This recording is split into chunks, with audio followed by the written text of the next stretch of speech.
मध्ये टॅक्सी आणि रिक्षा चालकांना मराठी शिकण्याची मुदत 15 ऑगस्ट रोजी संपली आहे। आजपासून मराठी न बोलणाऱ्यांवरती कारवाई होणार आहे। मात्र त्यांच्यावर कोणती कारवाई करणार याबाबत मंत्रालयात परिवहन विभागाची एक महत्त्वाची बैठक सुरू आहे। बैठक संपताच परिवहन मंत्री प्रताप सरनाईक हे कारवाई संदर्भात माहिती देणार आहेत। वर्षानुवर्ष महाराष्ट्रात राहूनही मराठी येत नसल्यानं आणि मुजोरी वाढल्याचा आरोप वारंवार होत असल्यानं ही सक्ती करण्यात आलेली आहे। आणि अर्थातच येत्या काळामध्ये मराठी न येणाऱ्या रिक्षा टॅक्सी चालकांवरती कारवाई केली जाणार आहे। दरम्यान अनेक रिक्षा चालकांना अजूनही मराठी येत नाहीये, याचाच आढावा घेतलाय आमचे प्रतिनिधी अक्षय कुडकेलवार यांनी। 15 ऑगस्ट पासून मुंबईमध्ये रिक्षा चालकांना मराठी सक्ती करण्यात आलेली आहे। 18 तारखेपासून कारवाई केली जाईल असं स्वतः परिवहन मंत्री प्रताप सरनाईक यांनी सांगितलं होतं। मात्र कुठेतरी परिवहन विभागाच्या माध्यमातून कारवाई करण्यासाठी विलंब केला जातोय का, किंवा परिवहन विभागाला हा निर्णय फक्त आणि फक्त दाखवण्यापुरताच घ्यावा लागला का, असा प्रश्न उपस्थित होतोय। कारण आम्ही मुंबईच्या सगळ्या रिक्षा स्थानकांवरती जी परिस्थिती बघितली तर कुठेही मराठी संदर्भात किंवा मराठी रिक्षा चालकांना मराठी बोलता येतं नाही येत, त्यांच्या संदर्भात कुठेही त्यांचं भरारी पथक दिसून येत नाही आणि कुठलीही कारवाई दिसून येत नाही। अनेक रिक्षा चालक आहे, आपण त्यांच्याशी बातचीत करतोय। दादा, मराठी संदर्भात काही तपासणी आजपासून सुरू झाली का, काय तुम्ही सांगाल? मराठी एक ठीक आहे, पण मराठी माणूस जर काय असा जर करत असेल की तुमच्यासारखा जर काय शेअरिंग मारून जर काय वेगवेगळे धंदे करत असेल तर आमच्यासारख्या सर्वसामान्य माणसांना लायसन बॅच काढून काय उपयोगाचं आहे? हा, हे सरकारला कळायला पाहिजे ना।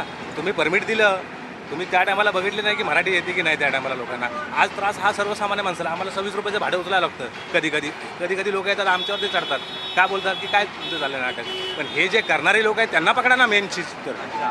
तर तुम्ही काय सांगाल, मराठी संदर्भात आज काही तपासणी सुरू झाली आहे का घाटकोपरमध्ये? काय नाही आता नाही झाली आहे ते समोर। मराठी चांगली भाषा आहे ते बोलतो मी, लेकिन काय त्याचा त्रास नको द्या क्यों नाही। पण बरोबर का नाही, ते हिंदी पण बोलते तर मराठी पण बोलते। जे किसको हिंदी भी आता मराठी भी आता सेम ही आता भाषा थोडं आजपासून सगळीकडे तपासणी करणार होते। घाटकोपरमध्ये काय परिस्थिती आहे, कोणी आलं होतं का? नाही घाटकोपरमध्ये कोणी पण नाही आलं होतं।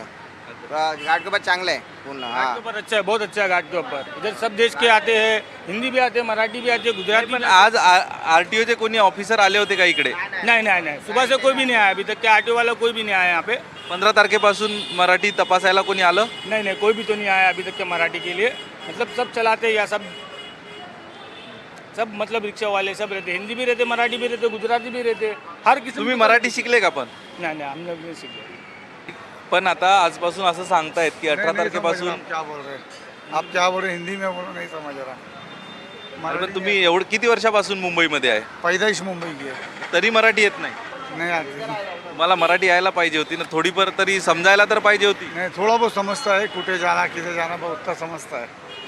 हाँ, लोकेशन समझ में आएगा, कुठे जाना, किती पैसे हुए, मीटर परवानी पैसे घ्यायचे उतना सब। पण आता आरटीओ कारवाई करणार म्हणते, आरटीओ वाले आले होते का? नहीं कोई नहीं आया।